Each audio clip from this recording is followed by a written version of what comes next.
Hello बच्चों, आइए प्रश्न को देखते हैं। एक बहुभुज के दो क्रमिक अंतःकोणों का अंतर 5 डिग्री दे रखा है।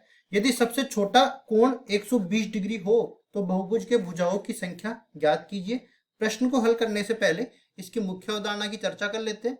मुख्य अवधारणा। तो देखिए, सबसे पहले तो हम लोग इस तरह के सवालों को हल करने के लिए एक श्रेणी का निर्माण करते हैं। श्रेणी अपने पास दो विशिष्ट श्रेणी अपने पास होती है। पहली गुणोत्तर श्रेणी और दूसरी समांतर श्रेणी। समांतर श्रेणी में क्रमागत पदों का अंतर समान होता है और गुणोत्तर श्रेणी में क्रमागत पदों का अनुपात समान होता है। तो देखिए, इसमें बोला है कि क्रमित अंतःकोणों का अंतर 5 डिग्री का है, मतलब हर एक अंतःकोण 5 डिग्री के अंतर पे बना हुआ है और सबसे छोटा कोण हमें 120 डिग्री दे रखा है। मतलब क्रमागत पदों का अंतर हमें पहले से दिया है। इसका मतलब ये एक समांतर श्रेणी है। अगर समांतर श्रेणी है तो पहले हम लोग कुछ सूत्रों का निर्माण कर लेते हैं। यहाँ पे देखो, एपी में क्या होता है, अगर मैं ए को प्रथम पद बोलूं, ए अपने पास प्रथम पद को व्यक्त करता है, फिर आता है डी, डी अपने पास सार्वंतर को व्यक्त करता है, यही होता है क्रमागत पदों का अंतर। फिर अपने पास जो अंतिम पद का सूत्र होता है, मतलब एनवें पद का सूत्र इस तरह से बन जाता है, ए प्लस एन माइनस एक गुणा में डी।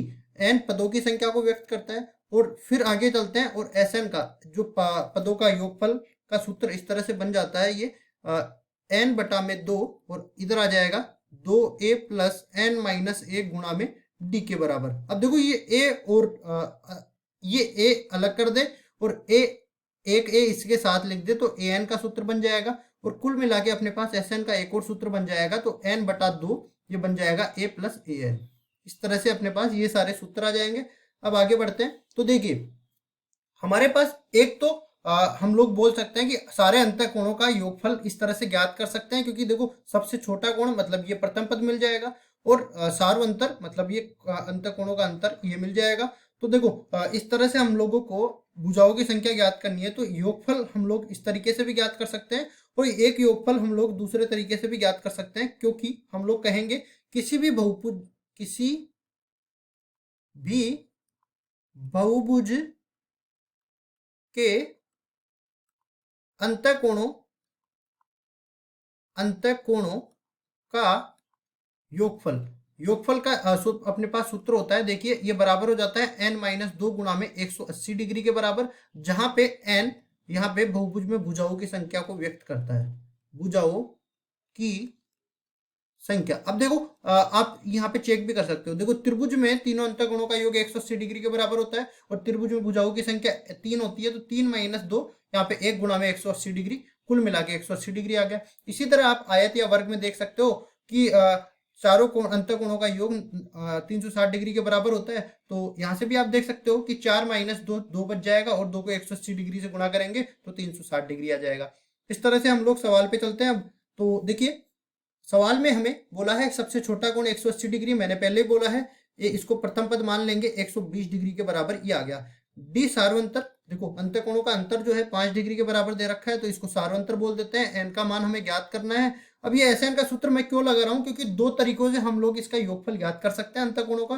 तो इन दोनों को हम लोग बराबर कर देंगे और एन का मान ज्ञात कर लेंगे, वही अपने पास भुजाओं की संख्या को व्यक्त करेगा। तो देखिए, आगे चलते हैं और यहाँ पे पहला इधर तो आ जाएगा n माइनस दो गुणा में 180 डिग्री के बराबर, और दूसरी तरफ चलेंगे तो ये अपने पास बन जाएगा, ये वाला सूत्र हम लोग लगाने वाले हैं। तो इस तरह से बनने वाला है n बटा दो गुणा में दो गुणा में ए का मान 120 डिग्री के बराबर है, 120 डिग्री आ जाएगा, प्लस n माइनस एक, एन का मान ज्ञात करना है, डी का मान 5 डिग्री के बराबर है। ये दोनों बराबर करेंगे और n का मान निकालेंगे। तो देखिए, यहाँ से तो ये किसके बराबर बन जाएगा, 180 डिग्री। या फिर एक काम कर लेते हैं, पहले तो ये दो को इधर गुणा कर लेते हैं, तो n माइनस दो गुणा में ये बन जाएगा 360 डिग्री, और दूसरी तरफ ये बनेगा कितना, n तो बाहर रहेगा ही, ये 240 डिग्री बन जाएगा। और ये अपने पास बना 5, या फिर एक काम कर देते हैं, ये सारी डिग्री विग्री हटा के केवल अपने को मान लेना है, और जो भी मान आएगा n का वो सारे, देखो डिग्रियां यहाँ पे कट जाएगी। या तो एक काम कर सकते हो, आप रेडियन में परिवर्तित कर सकते हो।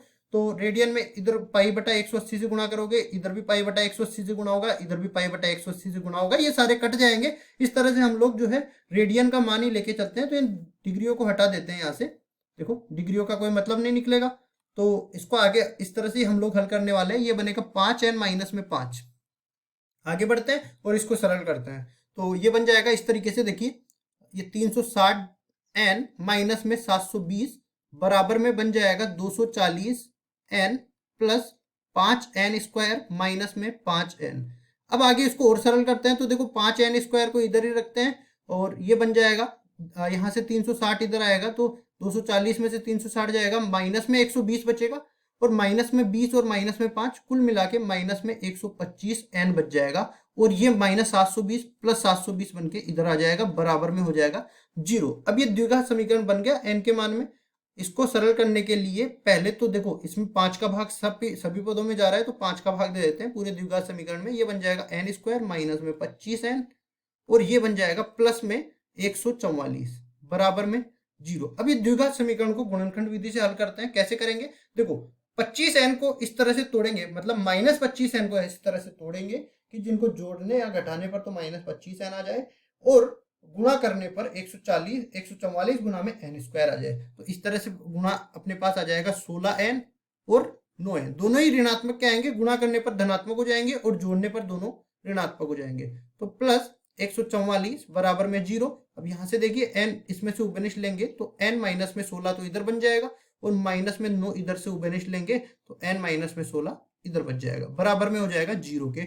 n माइनस 9 इधर से बन जाएगा। अगर मैं n माइनस 16 को उभयनिष्ठ लेता हूं, दोनों को बराबर करेंगे तो यहाँ पे देखिए इन दोनों को अलग अलग 0 के बराबर करते हैं हम लोग, तो ये क्या बनने वाला है, एक तो n माइनस 9 बराबर 0 हो जाएगा, एक n माइनस 16 बराबर में 0 हो जाएगा। यहाँ से n का मान 9 मिल गया, यहाँ से n का मान 16 मिल गया। अब देखिए n के दो मान तो संभव नहीं है, मतलब कोई ना कोई एक तो गलत है। तो इसके लिए क्या करते हैं, हम लोग जानते हैं कि कोई भी त्रिभुज का कोई भी मतलब बहुभुज हम लोग ले सकते हैं, कोई भी अंतःकोण होगा वो 180 डिग्री से ज्यादा तो जा नहीं सकता, क्योंकि अगर वो बहुभुज में 180 डिग्री से ज्यादा चला गया तो वो बहुभुज कभी बनने वाला ही नहीं है। ठीक है, तो इसके लिए क्या कर लेते हैं, हम लोग अंतिम कोण निकाल लेते हैं, मतलब सबसे बड़े से बड़ा कोण अंतिम कोण होगा। तो अंतिम कोण के लिए ये देख लेते हैं, an बराबर हो जाएगा अपने पास, a का मान 120 डिग्री के बराबर है, प्लस यहाँ पे अंतिम कोण n बराबर 16 रखने के बाद बनेगा 16 माइनस 1 गुणा में d कितना है 5 डिग्री के बराबर, तो ये अपने पास बन जाएगा 120 डिग्री प्लस 15 पंजे 75, कुल मिला के ये 195 डिग्री आ गया। लेकिन ये तो बड़ा हो गया 180 डिग्री से, मतलब ये कोण कभी संभव बन ही नहीं सकता। तो इस तरह से ये n बराबर 16 ये अपने पास मान नहीं आएगा, ये गलत मान है। तो केवल भुजाओं की संख्या हमें पूछ रही थी, तो भुजाओं की संख्या किसके बराबर आ गई, भुजाओं की संख्या n बराबर में 9 आ गई और केवल भुजाओं की संख्या हमें पूछा था, तो यही हमारा उत्तर हो जाएगा। आशा करता हूँ ये सवाल आपको समझ में आया होगा। धन्यवाद।